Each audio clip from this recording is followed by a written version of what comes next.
Hello, my name is Sophie Tversky, and this is The Curious Connector. Today I'm here with James Fitzpatrick from Right Angles, who's going to be talking to us today about the crisis management industry. Welcome, James. Hi, Sophie. Thanks for having me. Great to have you here. So let's start off with, what are some changes you're seeing in the crisis management industry? I think one of the biggest ones we've seen over the past decade is that in the past, when things go wrong or an organisation is in trouble or a mistake's occurred, you can probably just get away with, to an extent, just sweeping it under the rug and moving on and assuming that your stakeholders and customers are unlikely to really ever find out about it. And if they do, things move on quite quickly. I think now we've seen this shift to where with social media and citizen journalism that everything comes out now. Everything's on the table. So that's meant, and it's a good thing, I think, for the industry and for customers, but it's meant that organisations and leaders have to take responsibility and be proactive in acknowledging mistakes where either themselves or their company have made a mistake, but they have to be proactive in acknowledging that and coming out and showing a plan for how they're going to fix it and ensure it doesn't happen again in the future. So if crisis management is about preempting a problem, how do you identify what type of issues or problems you're dealing with? Yeah, that's a really good question. And I've seen a lot of people, myself included, make this mistake in the past where when something goes wrong, it's quite a high pressure situation and everyone wants to immediately jump in and come to a solution straight away. One of the problems with that is that you can get quite emotional and you jump to conclusions and you forget about looking to the facts and coming to a clear strategy. The other problem is that when it's your business on the line, or if you've been an employee for a company for a long period of time, there's often a lot of emotion and pride involved. And that's quite natural, and I do the same thing. If something goes wrong, it can be hard to acknowledge that you've made a mistake and that there's a problem there. And it's often easier to try and blame that on some external influence or something outside of your control. So what we recommend when you're trying to solve a problem or you're faced with a crisis is that you have a rubric, a pre-agreed assessment rubric that helps you analyse the problem at hand. And that might be setting out a number of different categories where you can list whether by a traffic light system or 1 to 5, how serious this problem is affecting each of those categories. And then at the end, you'll be able to see, well, actually, when we first thought about this, we didn't think it was really a big problem. We thought we could probably shift the blame to someone else. But now that we've gone through this assessment rubric, there's a lot of red flags coming up. Actually, maybe we do have to take this seriously, and that should then influence the strategy and the response that you use. So once you've identified the type of problem you have, how do you get it into your body and your muscle memory to practice how to deal with a crisis? And what are some examples of that? The best way to do that is practice. And practice makes perfect. It's something that we're taught from a really young age. Any sports team that you join, all the way through school, you know that the best way to get good at something is to practice it over and over again. And something that we used to do a lot in a former company I worked for, Crisis Shield in Melbourne, was crisis simulations. So that's where, rather than just talking about a plan for how we would respond to a crisis, we would actually go out and get the company to simulate that response. And there's two main reasons for that. The first one is it allows you to test for any holes in your plan or your strategy. A lot of people will sit around a boardroom table, have a lovely cup of tea and discuss, well, if X happened, we would do Y and it would be fine. The problem with that is that in reality, you don't know if that plan actually works. And I'll give you a really small example. So let's say a crisis has just occurred, and it's Joe Blogg's his job to call through everyone on their stakeholder list and let them know what's happening and keep them up to speed. Unless you actually go and practice doing that, you don't know how long that takes. And in reality, it might be that that task takes 5 hours before Joe Blogs can come back to the boardroom table and say, look, I've ticked this one off. I've spoken to every stakeholder. These are the people that had ongoing concerns that we have to get back to. So it might be that you then have to allocate 5 people to that task. So the point of simulations is that you've actually gone out and practiced doing that, so you know how long these things take. You know if your stakeholder list is up to date. You know if you, in a real incident, whether perhaps in your plan you need to put in extra resources for that task. The second objective of simulations is to give people that real world experience of what it's like or what it's going to be like in reality. Particularly in crisis management, things can be really intense. They move really quickly in emergency situations.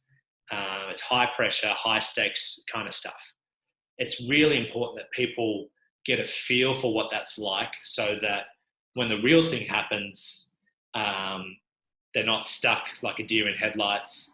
They feel comfortable. They can take a deep sigh of relief and think, hang on, I've been through this before. We've practiced our plan. We've practiced our strategy. I can do this. I feel confident and comfortable. I know I can do it because I've done it in that simulation. That's where we find simulations a really effective way to give people experience and to test whether there are holes or things that you need to fix in your plan or your strategy.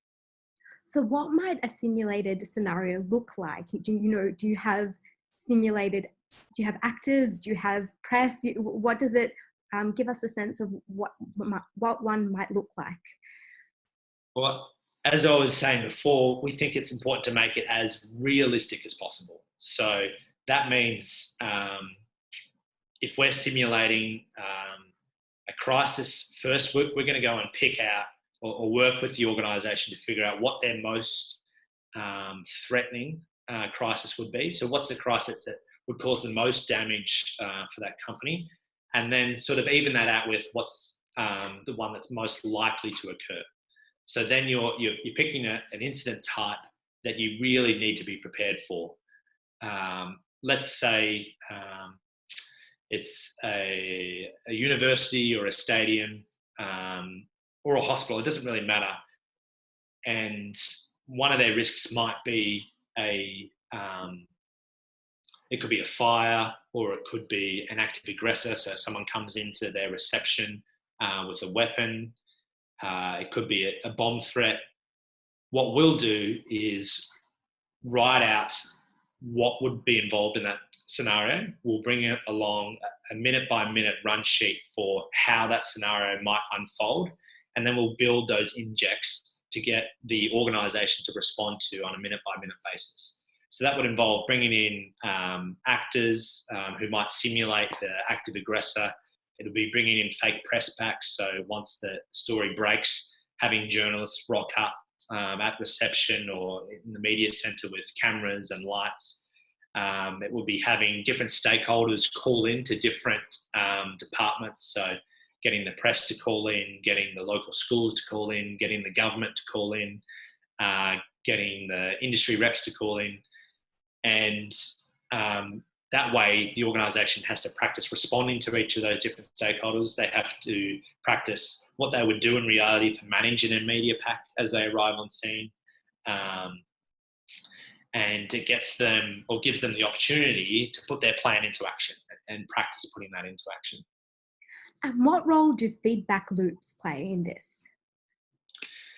Feedback loops are really important. And one thing here is that a lot of people do a debrief maybe the next day after they've done a simulation or whatnot. We recommend that you actually put in feedback loops every half an hour, because one of the problems with just debriefing or getting feedback at the end is that you tend to just focus on the last task that you just did. Whereas the problem might be that your plan or your response actually fell down at the first hurdle, and you were right from the start, you went down the wrong path, and then everything after that was wrong or corrupted. So that's why we would recommend that you actually put in feedback loops or a mini debrief every half an hour, so that you step back and think, hang on, how have we gone so far? Are we going down the right path? Do we need a pivot here? And you do that every half an hour, every step of your crisis response. And what, So you go ahead. Part of that question was what might a debrief look like, and to ensure engagement is still continuing throughout the simulation. One of the and this will change depending on the type of simulation or the type of activity or event that you're doing, but what I think is really important in debriefs is ensuring, and this is basic, but ensuring that as many people as possible get a say, even if that's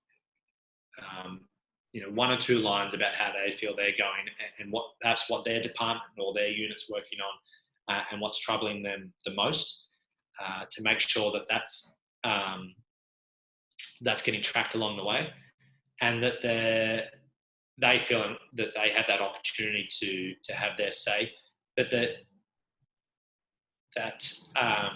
the debrief also covers the human side of it as well. So not just, and this is particularly important in a crisis where it's a high pressure situation and people might feel like they're under quite a lot of stress, rightfully. It's important that we're not just asking in that debrief, strategically, how are we going here? Or logistically, how are we responding? Is it effective? But also, from a human point of view, how are we going? How is everyone feeling under this stress? Do we need to allocate more resources to your team? Do we need to work together more in a more collaborative way between the different units, so that you get down to the human problems as well in responding to a major issue? And making sure that everyone feels like they're part of a cohesive team. Exactly. My last question for you is a word, a phrase, or even an image of what creativity means to you.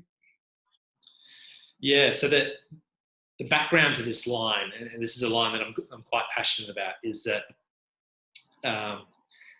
and this comes down from the idea that the way that you've done it in the past, or the way that you've always done it, is not necessarily the best way going forward.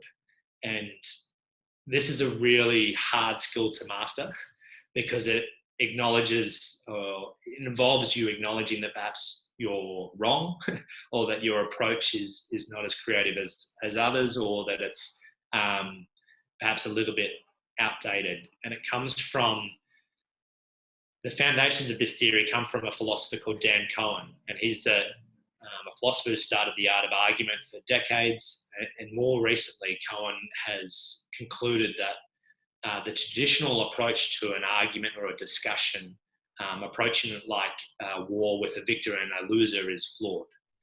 And he argues that the real winner in any debate or discussion is the person who has lost the argument, because they're the ones who have had their worldview expanded. They're the ones who have learned something new.